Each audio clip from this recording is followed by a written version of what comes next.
You know, now we live in an age that you could analyze anything.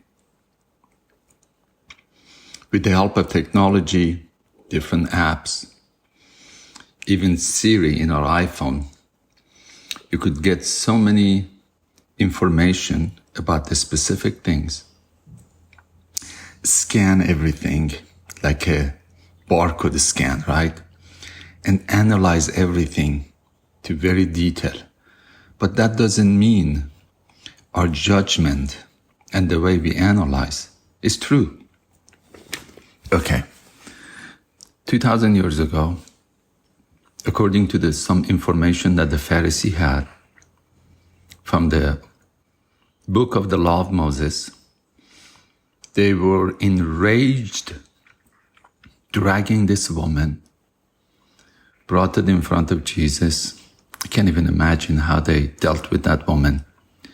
They called prostitute because they analyzed her life, they analyzed her action, and the way that they judged her, it looked like through what they had seen that she has done. And according to the book of the law of Moses that they had to keep, they judged her. And they were 100% convinced that the way they analyzed her, it was true. Then they bring her in front of Jesus, not knowing they brought her in front of God. God looks at her. This is my point right here I want to highlight because it came to me this morning. The Lord did not analyze her. He didn't. He knows all of us. He doesn't really have to analyze anything. He did not analyze her, meaning he did not count it, all of her sins. He looked at other people that they didn't come to be analyzed. It's like me dragging someone by force to a doctor, and then all of a sudden doctor looks at me and tells me that I have the same sickness. The Lord looked at the crowd and said, if you do not ever committed any sin, go ahead and cast the first stone. I heard that sermon before. I always tried not to judge people, meaning in my case, I would analyze them and see how wrong they were, but then I choose not to judge them. To me, not judging means not analyzing. This is one part that I'm learning. Let's remember this. Not judging people means not analyzing. They're wrong. Because once we try to analyze and find all the truth, then the case is there. You know, like some of these law cases, I heard that you have to bring a truck to gather all these evidence, meaning so many high-paid lawyers, they went through every single paper, hopefully. They analyze the situation, then they come up with judgment. But the Lord took that away from us. The way I see it, He's saying, don't even try to analyze people's sin or wrongdoing. Don't even go there, because once you analyzed, once you number their sins, once you, when I say you, me too, once we look at their sin and wrongdoing from all different angles, meditating and looking at the different angles, once we do it, we almost get blinded to our own wrongdoing. And that's not even the case. Once we do it, we start judging them. No matter how much you try not to judge them, we will judge them. Then the word for today is analyzing. Let us receive the invitation from the Lord and say, Lord, help me not to analyze the sins of the world. Help me not to analyze what's even wrong in my world, the things that I'm even struggling, the poverty, the sickness, and this and that, that's another story.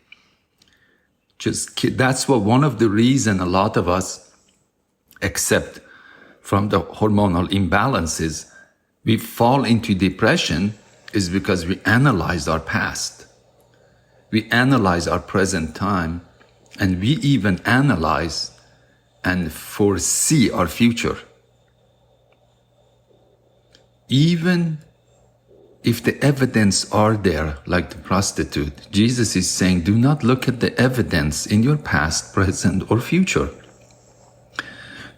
Excuse me, do not look at the evidence of people's lives. Look at me. I am your evidence. Look at me. Keep looking at me. Then Father and Son and the Holy Spirit, we come before you and we say, thank you for becoming our evidence.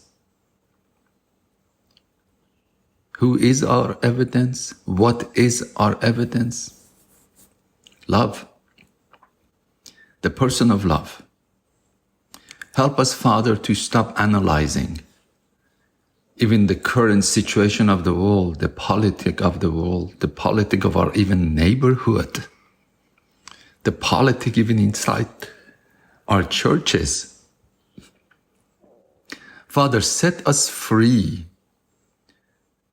from being analyzed by people and from analyzing. To me, I'm sure there were some people in that crowd when you said, if you never had any sin, go ahead and cast the first stone. I'm sure some people got delivered from analyzing others. And then Mary, that was always analyzed by others, I'm sure she got free also.